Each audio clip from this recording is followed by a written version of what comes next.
হরে কৃষ্ণ। তো সামনে স্নানযাত্রা, জগন্নাথ দেবের স্নানযাত্রা, মহা স্নানযাত্রা রয়েছে। তো আমরা আসুন আজকের জগন্নাথ দেবের স্নানযাত্রা সম্বন্ধে কিছু জানব। একদিন নারদ মুনি ভ্রমণ করতে করতে দ্বারকা নগরীর উদ্দেশ্যে আসছিলেন। তো আস্তে আস্তে এক অদ্ভুত দৃশ্য অবলোকন করলেন।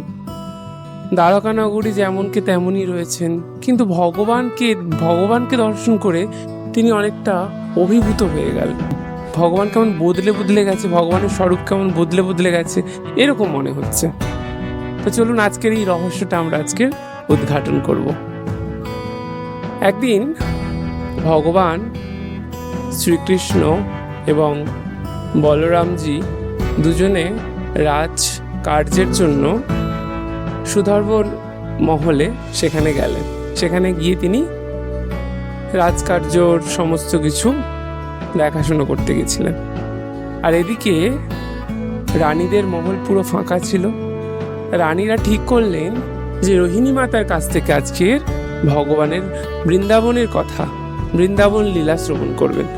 কারণ ভগবান যখন শয়নে যান তো তখন প্রায়ই তিনি বৃন্দাবন লীলা, বৃন্দাবনের কথা, রাধারানীর কথা, গোপীদের কথা, গোপ বালকদের কথা তিনি ঘুমের ঘরেই বলতে থাকেন এবং উচ্চস্বরে ক্রন্দনও করতে থাকেন। তো এরকম কষ্ট ভগবানকে পেতে দেখে রানীরা খুব কষ্ট পাচ্ছিলেন যে ভগবান এত কষ্ট পাচ্ছেন কেন, কি রয়েছে বৃন্দাবনে, ভগবান কেন এত হাহুতাশ করে, কেন এত বিরহ প্রকাশ করে বৃন্দাবনকে নিয়ে। তো রোহিণী মাতার কাছ থেকে তারা কি করলেন যে না, আজকের আমরা জানবো, এই রহস্য উদ্ঘাটন করতেই হবে। কেন ভগবান এত কান্না করেন, কেন ভগবান এত বিরহ যন্ত্রণা অনুভব করেন বৃন্দাবনকে নিয়ে, বৃন্দাবনকে ঘিরে। এই ভেবে রানীরা কি করলেন, রোহিণী মাতার জন্য একটা সুন্দর আসন প্রস্তুত করলেন এবং সেখানে রোহিণী মাতাকে বসালেন এবং প্রার্থনা করলেন যে হে মাতা, আমাদেরকে আজকে শ্রবণ করান বৃন্দাবন লীলা। ভগবান কেন এরকম করছেন, ভগবানের এত বিরহ যন্ত্রণা আমরা শুনতে চাই, কি ঘটেছিল, কি হয়েছিল। তো তখন রোহিণী মাতা কনফার্ম করালেন যে কৃষ্ণ বলরাম যেন না আসে এই কক্ষে, তার জন্য একটা উপযুক্ত প্রহরীর ব্যবস্থা করো তোমরা। তখন রানীরা মিলে সুভদ্রা মহারানীর কাছে, সুভদ্রা মাতার কাছে প্রার্থনা করলেন। ভগবানের বোনকে বললেন যে তুমি এইখানে দাঁড়াও দরজার সামনে। তো সুভদ্রা মাতা কি করলেন, দরজার সামনে হাত এরকম বাড়িয়ে তিনি পাহারা দিচ্ছেন যাতে কেউ না প্রবেশ করতে পারে। আর এদিকে রোহিণী মাতা ভগবানের সেই সুমধুর লীলা, বৃন্দাবন লীলা আরম্ভ করলেন। এবং বৃন্দাবন লীলা এত সুন্দর, এত সুমধুর, এত অমৃতময় যে সুভদ্রা মাতা সেখানে দাঁড়িয়ে এত ভাবাতুর হয়ে গেছিলেন যে তিনি বাহ্যিক জ্ঞান শূন্য হয়ে গেছেন, এত ভাবাতুর হয়ে গেছিলেন বৃন্দাবন লীলা শ্রবণ করতে করতে। এত অমৃতময় লীলা, সবাই মশগুল হয়ে গেছিল। আর রোহিণী মাতা এত সুন্দর করে এত সুমধুর লীলা বলছেন যে সবাই তাতে আসক্ত হয়ে গেছেন। সেই সময় কৃষ্ণ এবং বলরাম সেখানে চলে আসেন এবং এসে তারা যখন এই বৃন্দাবন লীলা শ্রবণ করতে শুরু করলেন, তাদের দেহ সংকুচিত হয়ে গেল এবং চোখগুলো বড় বড় হয়ে গেল দর্শনের জন্য। বৃন্দাবন লীলায় প্রবেশ করে গেলেন সরাসরি তারা। এইভাবে তাদের এক সুন্দর অপরূপ বেশ তারা স্বরূপ প্রাপ্ত করলো। সেই স্বরূপ যখন সেই সময় নারদ মুনি সেখানে চলে আসেন এবং নারদ মুনি সেখানে এসে ভগবানের এই অপরূপ রূপ দর্শন করে তিনি অবাক হয়ে গেলেন। এই কি রূপ ভগবানের, এত সুন্দর, এত আলাদা একটা স্বরূপ। তো তিনি দর্শন করলেন এবং তারপরে কিছুক্ষণ পরেই ভগবান আবার নিজের স্বরূপে ফিরে আসলেন। তখন নারদ মুনি প্রার্থনা করলেন ভগবানের কাছে করজোড়ে যে হে গোবিন্দ, হে মধুসূদন, হে জগতের নাথ, আপনাকে এই স্বরূপ জগৎবাসীকে দর্শন করাতে হবে। ভক্ত বাঞ্ছা কল্পতরু ভগবান তিনি কি করলেন? তিনি ভক্তের মনোবাঞ্ছা পূরণের জন্য তিনি বললেন ঠিক আছে। কলিযুগে ভগবান আবির্ভূত হলেন এই বেশে, আমাদের সবার প্রিয় জগন্নাথ, বলদেব এবং সুভদ্রা মহারানী।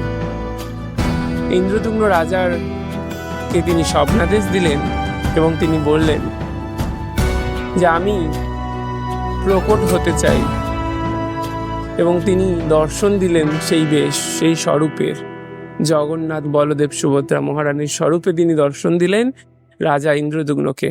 এবং তিনি আদেশ দিলেন যে জ্যৈষ্ঠ মাসের এই পূর্ণিমা তিথিতে তিনি আবির্ভূত হবেন এবং তাকে যেন রাজা ইন্দ্রদুম্ন প্রতিষ্ঠিত করেন। তো এই দিনেই, এই স্নান যাত্রার দিনেই ভগবান আবির্ভূত হন এবং রাজাকে বললেন যে তুমি যাও, সিন্ধু নদীর তীরে অক্ষয় বট রয়েছে, সে অক্ষয় বটের ওইখানে একটা কুঁয়ো রয়েছে, ওই কুঁয়োর জল, সমস্ত তীর্থের জল সেখানে উপবেশন হয়েছে, ওই কুঁয়োর জলে আমাকে অভিষেক করাবে। এবং কুঁয়ো সংস্কার করতে বললেন, বিশেষ বিশেষ দ্রব্য, বিশেষ বৈদিক উপাচারে কুঁয়ো সংস্কার করে আর সেখান থেকে সেই জল নিয়ে এসে আমাকে স্নান করাতে। জগন্নাথ দেবের এই আদেশ শুনে রাজা ইন্দ্রদুম্ন সত্বর সেই কুঁয়ো সংস্কার করান এবং সেই দিন আসে যেদিন বিশেষ উপাচারে সুগন্ধি দ্রব্য, অগরু, চন্দন সব মিশিয়ে 108 ঘোড়া সেই কুঁয়োর জল দিয়ে ভগবানকে স্নান করানো হয়, প্রচুর স্নান করানো হয়। আর এই দিনই হচ্ছেন জগন্নাথ দেবের স্নান যাত্রা হিসেবে আমরা পালন করে আসছি।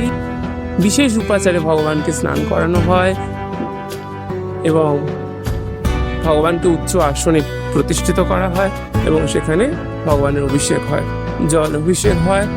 তারপরে ভগবানকে বিশেষ নৈবেদ্য ভোগ অর্পণ করা হয় এবং এত স্নান, এত কিছু ভোগ গ্রহণ করার পর ভগবান অসুস্থ লীলায় প্রবেশ করে এবং সেখানে ভগবানের পত্নী লক্ষ্মী দেবী ভগবানকে সেবা করেন 15 দিন।